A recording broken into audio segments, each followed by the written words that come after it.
Sorry, my phone started to overheat. Okay, so we just got done talking about two mental capacities or mental exercises that really benefit an individual.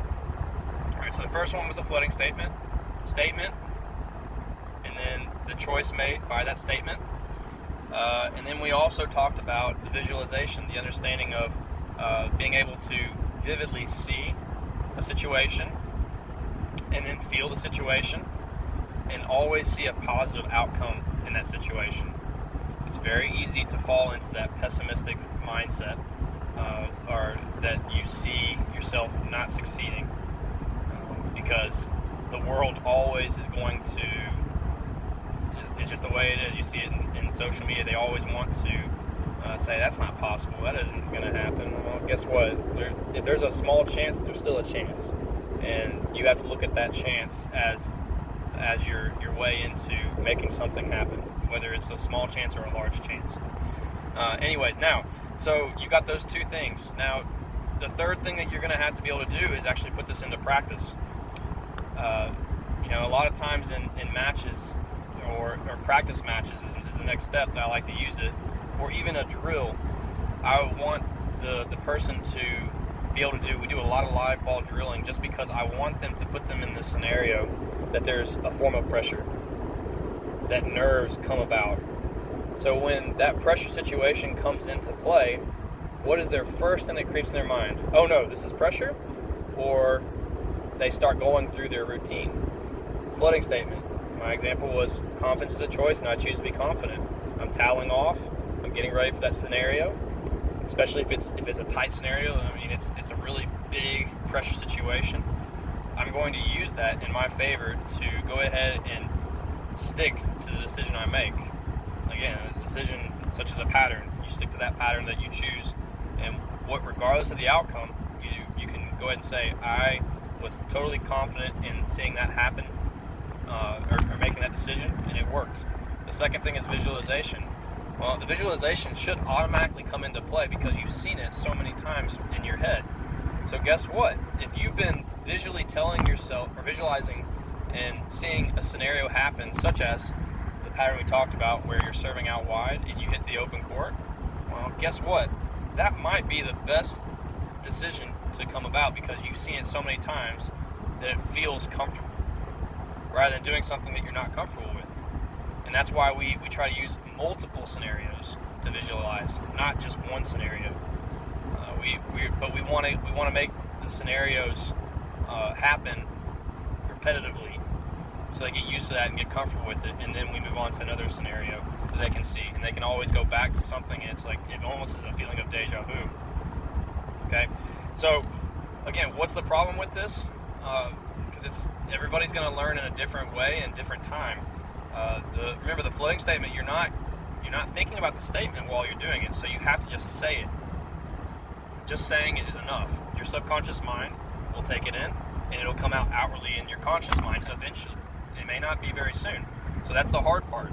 You don't believe it.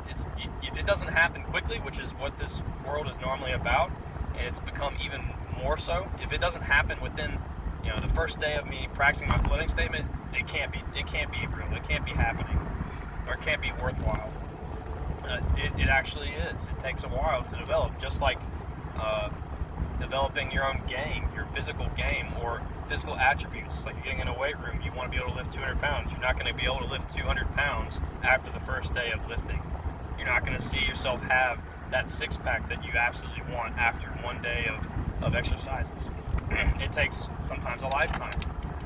So you just never know. It depends on how your body reacts to it, and maybe who you're playing that day. It may be different than that. The visualization is the same thing. How many times have you done it that you actually feel comfortable and get that feeling of deja vu? You get the same emotions. If you've done it only a few days at a time, you won't have the results that you want. And especially if you haven't done the flooding statement, you're not going to feel that sense of confidence as easily. It's just not there. So that's the third thing, physically putting it into practice and knowing when to use something like a flooding statement and feeling the feelings of deja vu from visualizing. Knowing that it's a strong possibility you could actually take this point or this situation and win. Okay, so those are the three mental exercises I like to give to my students. They're very broad, they're very general, they're not my own. I can't say that they're my own, but my goal is to make sure that my kids, my athletes, have a chance to use these, because I see a lot of very talented athletes out there who struggle with being able to put those talents out into action. Now guess what? This is the cool part about this, and this is what I like. I like teaching kids mainly, juniors and young adults, because guess what? This doesn't just apply to tennis or a sport. These things apply to everyday living. That's why sometimes it's beneficial when you have an athlete who's able to do things in the clutch, that they get hired in a workplace, and they're well known for being able to do that. Now there's a lot of people who are different, but the ones who actually know how to mentally come through in situations, they do well outside of their athletic abilities as well. It's really cool to see that.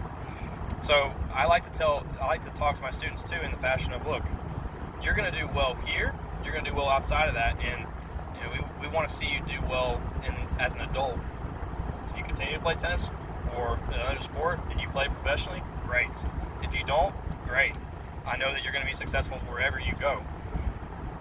And that's why we try to teach in a positive environment. There's discipline involved. Absolutely. You have to be disciplined. There are consequences for your actions. And there's always that part, but we try to look at the positive part, the optimistic part.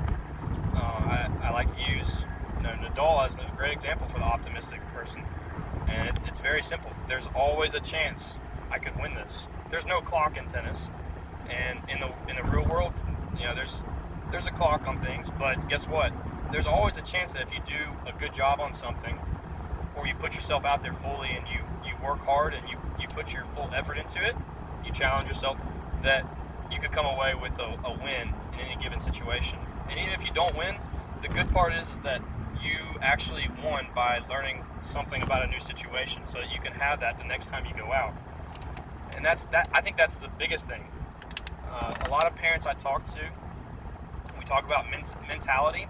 There's too many mentalities of win and loss, like physically win and loss. The outcome, the result. That's not the most important thing out there. The most important thing out there is not the wins and the loss, because if you only think about the wins and the losses, a lot of students I deal with generally are afraid to compete. So when they're afraid to compete, they're not learning anything. They're just learning that I gotta find a way to win this, and I'm not gonna use the tools that I've been given. I'm just gonna, push it back or do the minimal amount of things that I can to win just this match, and not use the tools that I've been practicing so hard. So confidence goes out the window. So that's important. Don't teach your kids about wins and losses. Teach them about learning experiences, especially when you have multiple, so many times of games to be played. How do you deal with the situation? When we talk about goal setting, which is going to be in the next video, we actually don't talk about the results. The results don't mean anything to me as a coach. They do for our program. It makes our program look good. It makes the child feel good when you actually are able to get to that point. But when they're developing, the most important parts are not the wins and losses, or not the wins in those situations, which is like, most parents are like, what, are you serious? Like, you're teaching my child to be a loser? No, I'm not teaching your child to be a loser. I want them to succeed. But, when are they going to succeed? Is it going to be early or later? Well, if it's early, great. Are they still learning? If the answer is no, and they're winning by only doing one thing, well, I'm not sure that they're going to be able to do much as they progress and get older. So I'm going to stop there on that. But remember, the mental practices that we use are: 1, flooding statement, make a statement, give it a choice, and make sure that there's no negative connotations to it. Confidence is a choice, statement, and I choose to be confident, choice. No negative connotations in that whatsoever. Very general statement. The second thing is visualization. being able to see, feel a positive, comfortable experience, and see that same experience over and over again until you feel confident, until you feel comfortable, and you can feel that situation as well as see it. And then the third thing is putting that to practice. Putting the floating statement into practice in a pressure-oriented situation, and then using the visualization to make a decision and feel comfortable with it. Try those things, or have your child try those things. And I encourage my parents, if you're not sure of a floating statement or you're not sure of how to help your child visualize stuff, ask me. I'll give them a situation to go through visually. I'll help them with the floating statement based on their personal needs.